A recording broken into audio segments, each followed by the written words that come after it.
तो ये दरख्त माशाल्लाह इस किक्कर की जब खूबसूरती की तरफ देखते हैं, इन फ्लावर्स की तरफ देखते हैं फूलों की वजह से, और हल्के हल्के ये जो पतंगे उड़ रहे हैं ऊपर, ये पतंगे जो उड़ रहे हैं इनकी वजह से, और परिंदे आते हैं काफ़ी इनको खाने के लिए शायद आते हैं, काफ़ी परिंदे इस पर बैठते हैं, पतंगे बैठते हैं, और फूल है, हरियाली है। ये खूबसूरती देखें तो फिर दिल नहीं करता इसको काटने का, लेकिन यहाँ पर अगर देखें तो नीचे काफ़ी ज़्यादा गंद पड़ता है इसका, जिसकी वजह से, और यहाँ से है अभी ख़तरनाक पोजीशन पर, तो इसको काटना ज़रूरी है जी। तो बिस्मिल्लाहिर्रहमानिर्रहीम, अस्सलाम वालेकुम नाज़रीन। मुझे उम्मीद है कि सब दोस्त बिल्कुल खैरियत से होंगे और अल्लाह पाक से दुआ गो हूँ कि वो आपको हमेशा अपने हिफ्ज़-ओ-अमान में रखे, हमेशा शाद रहें, आबाद रहें, हंसते मुस्कुराते। तो आइए इस दुआ के साथ और हमेशा की तरह रब्बे ज़ुल जलाल के बाबरकत नाम से शुरू करते हैं आज का व्लॉग और बढ़ते हैं आज की वीडियो की जानिब। तो मैं इस वक्त अपने नए घर में मौजूद हूँ, छत के ऊपर। यहाँ पर नीचे चेक करें तो वो ये सामने लॉन है, वो सामने रोड जा रही है, मेन रोड, और इस साइड पर हमारी दोनों भाइयों की मुश्तरका गली होगी।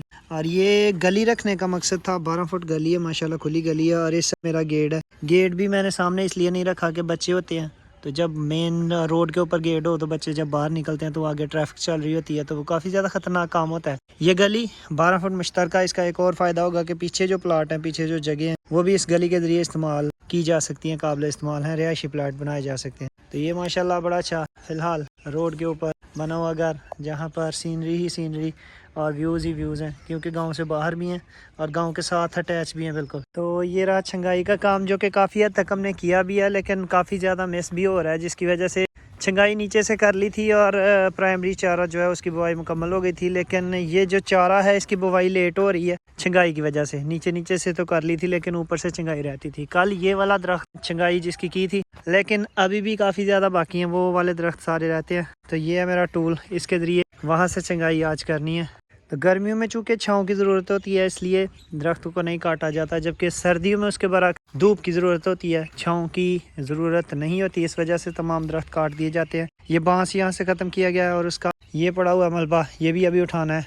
बाकी कुछ टहनियाँ ये पड़ी हुई, और कुछ सफाई कर ली है, छंगाई कर ली है, कुछ बाकी है, वो साथ साथ काम जारी है। दरअसल हमने तो नीचे से जो टहनियाँ साफ़ करके यहाँ पर चारे की बुआई कर ली थी, लेकिन अब ये पड़ोस में चाचा जान का जो खेत है पड़ोस में, अब इन्होंने भी बुआई करनी है, तो यहाँ से भी ये टहनियाँ जो हैं ये ट्रैक्टर को टकराएंगी। इधर भी कुछ हैं वो सामने, तो ये वाली ख़त्म की थी कल, ये वाली ख़त्म कर दी थी, अब उठा ली जाएंगी। तो ये वाली अब रहती हैं, इनको भी ख़त्म करते हैं ताकि यहाँ पर भी ट्रैक्टर चल सके और पड़ोस में ये भी चारे की बुआई मुकम्मल कर सके।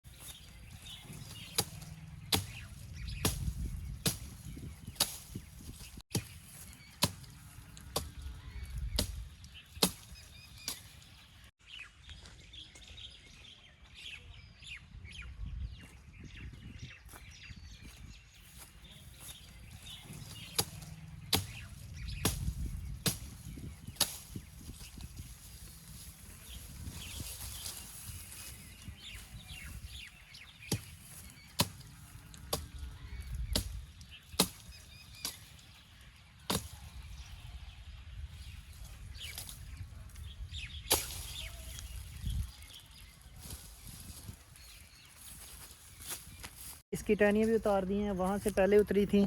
इस साइड पर अगर देखें तो वो मुकम्मल वहाँ तक जो टहनियाँ अड़ सकती थी ट्रैक्टर के साथ, वो मैंने ख़त्म कर दी हैं। तो ये काम आलमोस्ट तकरीबन मुकम्मल हो चुका है। अब यहाँ से उठाई जानी है, वो अब्बू जान उठा लेंगे या बच्चों को साथ लेकर उठा लेंगे। फिलहाल मेरा छंगाई वाला काम मुकम्मल हुआ, बढ़ते हैं अगले काम की जानिब और अगले टास्क की तरफ चलते हैं। कल से ये भैंस कुछ बीमार है, चारा नहीं खा रही। डॉक्टर साहब आए थे, चेक किया है और दवाई लिख कर दी है। अब मैं दवाई लेने के जा रहा हूँ। जानवरों का ख्याल रखना वो हमारे समझ लें कि फरीज़ा बन चुका है, क्योंकि इनके साथ हमारी कुछ अलग मोहब्बत होती है किसान की, तो इनका ख्याल रखना ज़रूरी है। डॉक्टर आए थे, चेक किया था, उन्होंने दवाई लिख कर दी। अब मैं दवाई लेने के लिए जा रहा हूँ इसके लिए, भैंस के लिए, इसको दवाई लेने के लिए। और इसको जब पता चल जाए कि गाड़ी जा रही है और अड्डे की तरफ जा रहे हैं, तो ये दौड़ कर आकर खुद ही जो है गाड़ी के ऊपर बैठ जाती है ना। आया किधर किधर जा रही हो?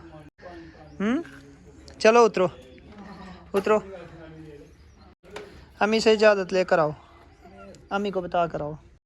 तो हम इस वक्त जा रहे हैं करीबी अड्डे में दवाई लेने के लिए। ये वाली दवाई लेकर आनी है, स्टेप को पाउडर है, ये मैदे के लिए होता है जानवरों के लिए, जो डॉक्टर साहब ने बताया जी ये वाला पाउडर ला कर दें तो भैंस इंशाल्लाह ठीक हो जाएगी। तो फिलहाल हम निकले हैं और अनाया हमारे साथ जा रही है। नाया चाह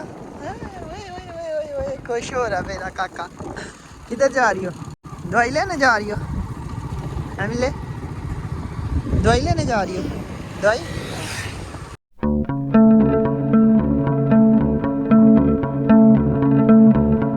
सलारी अड्डे में हम पहुंच चुके हैं। अनाया जो है वो गाड़ी की लाइट देखकर बड़ी खुश हो रही है। यहाँ पर मेडिकल स्टोर है जहाँ से अबू जान ने लेनी है दवाई। तो पता नहीं क्यों सबतपुर मोड़ के मेडिकल स्टोर दो ही हैं, वहाँ पर बंद थे दोनों, इस वजह से हमें आना पड़ा है। अब हम जा रहे हैं अड्डा वाघा की जानब, वहाँ से लेंगे दवाई। तो मैं और अबू जान और साथ अनाया हम जा रहे हैं वाघा की जानब भैंस के लिए दवाई लेने के लिए। तो इधर चलते हैं और जाकर लेकर आते हैं। माशाल्लाह जी रोड का काम हो रहा है, रोड का काम जारी है। जो कुछ साल पहले बनी थी ऊपर से रोड ख़राब हो चुकी थी, उसका काम करने के लिए मशीनरी यहाँ पर लगी हुई है और काम माशाल्लाह जारी है। अड्डा वागे पर हम पहुँच चुके हैं। तो यहाँ पर मेडिकल स्टोर था एक, उस पर पता करते हैं दवाई मिलती है या नहीं। तो पता नहीं आखिर वजह क्या है, आज सारे मेडिकल स्टोर इकट्ठे ही बंद हो गए। मराज के वाला मेडिकल स्टोर, उस पर अब जा रहे हैं ट्राई करने के लिए। वागे में जो मेडिकल स्टोर था वो भी बंद पड़ा हुआ है। अगले अड्डे पर चलते हैं। हमें काफ़ी ज़्यादा सफ़र करना पड़ गया, लेकिन भैंस के लिए जाना पड़ेगा क्योंकि ये जिम्मेदार का जेवर होता है किसान का। तो इन जानवरों का ख्याल रखना वो सबसे ज़रूरी है। वैसे भी जो पेट होते हैं उनके साथ कुछ खास मोहब्बत होती है इंसान को, तो इन जानवरों का भी ख्याल रखना चाहिए। तो चलते हैं हम अगले अड्डे पर। अड्डा मराज से पता करेंगे, वहाँ से दवाई लेकर जाते हैं भैंस के लिए, और जितनी जल्दी हो सके वो ठीक हो, हमारे भी काम आ सके। तो फाइनली हम एंटर हो रहे हैं अड्डा मराज के में। यहाँ से उम्मीद है कि दवाई मिल जाएगी। वैसे तो ये है कि आज दिन कुछ ऐसा है, मेरे जहन में आया था कि आज जुम्मा है, ये फार्मेसी है खुली हुई है, आगे एक मेडिकल स्टोर है, वहाँ से पता करते हैं, अगर मिलते हैं तो ठीक है, नहीं तो इस फार्मेसी से आकर पता कर। तो अबू जान गए हुए हैं मेडिकल स्टोर में दवाई लेने, और अनाया ने यहाँ पर शुगर लगाया हुआ है। अनाया बड़ी गाड़ी क्या करती है? बड़ी गाड़ी करती है पटाना, क्या करती है? पटाना करती है बड़ी गाड़ी। क्या बात है अनाया। अनाया जो है बड़ी जिद कर रही थी, अबू जान को लेने गई है। अनाया बड़ी जिद कर रही थी, यहाँ पर नहीं खड़ी हो रही थी। आ जाओ अनाया, आ जाओ, चलिए आ जाओ आ जाओ आ जाओ आ जाओ आ जाओ। अनाया जो है अबू दादा को लेने गई थी, अबू दादा को लेकर आ रही है साथ।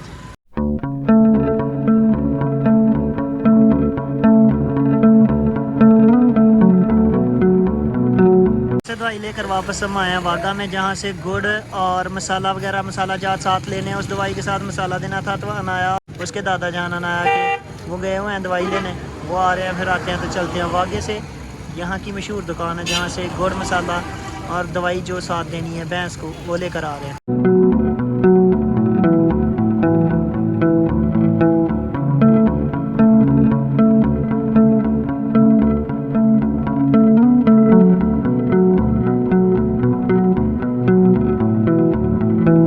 गुड़ में पानी और मसाला डालकर ये पिन्नी बनाई है, ये दवाई बनाई है, ये अब भैंस को दी जाएगी और इंशाल्लाह उम्मीद है कि वो ठीक हो जाएगी। भैंस को देने के लिए दवाई कागज़ में लपेटी जाएगी, तो फिर आसानी के साथ उसके मुंह में यानी दवाई दी जाएगी। कागज़ की मदद से दवाई देने का मकसद यही था कि गिरेगी नहीं, ज़ाया नहीं होगी।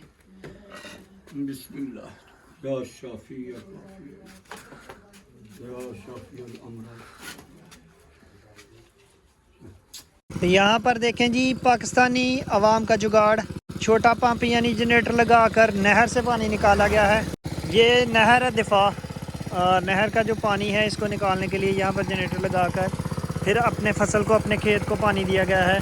ये जनरेटर है किसान का, पाकिस्तानी अवाम का। यहाँ पर एक डेरा, एक ट्यूबवेल हुआ करता था कभी, ये जब चलता था बात था, बहुत प्यारा सीन था। लेकिन अब मेरे ख्याल में पीटर इंजन ख़राब है, ट्यूबवेल ख़राब है, लेकिन निशान उसके अभी बाकी हैं। ये हमारे एरिया में ज़्यादातर जो ट्यूबवेल होते हैं ऐसे कुआं बनाकर नीचे, यानी जो उसका पंखा वगैरह, जो उसका रेगुलेटर जिससे पानी निकालते हैं, वो ज़मीन से काफ़ी नीचे, सतह से नीचे, खूह जिसे पंजाबी में बोलते हैं। ये कुआं बना हुआ है जिसमें वो पंखा यानी वो सिस्टम था जिसके ज़रिए पानी निकाला जाता था। उसके ऊपर ये पुराना दरख्त उगा हुआ है और यहाँ पर ट्यूबवेल था जिसका पानी इस हौज में आता था और यहाँ से फिर इस साइड को नाली के ज़रिए या उस साइड से नाली के ज़रिए खेतों में जाता था। किसी दौर में ये आबाद था, लेकिन अब उजड़ चुका है। ट्यूबवेल यहाँ पर नहीं है, नज़र आ रहा है आपको। आज दिन में दूसरी दफ़ा हम मराज के अड्डे में आ रहे हैं और इस दफ़ा आने की वजह कि जुमे का दिन है, जुमा मुबारक पढ़ने के लिए तैयारी की है मैंने और अबू ने।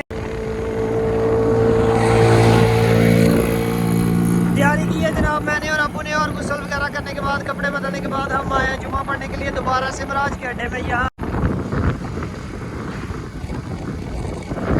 यहाँ पर मुफ्ती साहब जुमा पढ़ाते हैं, मुझे बता रहे थे उनके पीछे जुमा पढ़ना है, तो उसके लिए यहाँ पर आए हैं दोबारा। बंदा मेरा हो चुका है, तुम उसकी इज्जत को बताते हो, मैं उसकी इज्जत बनाता हूँ।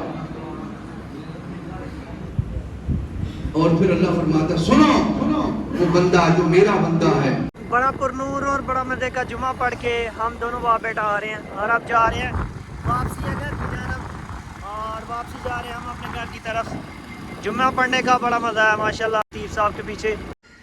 तो एक और बड़े अच्छे दिन का अख्ताम करते हैं और टाइम है इजाज़त लेने का आज की वीडियो से। फिर मिलेंगे इंशाल्लाह अगली वीडियो में, तब तक अपना बहुत सा ख्याल रखिएगा, दुआ में याद रखिएगा। मिलते हैं दोबारा और इस वीडियो को ज़रूर लाइक कर दें, चैनल को सब्सक्राइब करेंगे। मिलेंगे दोबारा, तब तक अल्लाह हाफ़िज़, अल्लाह निगहबान, खुदा हाफ़िज़।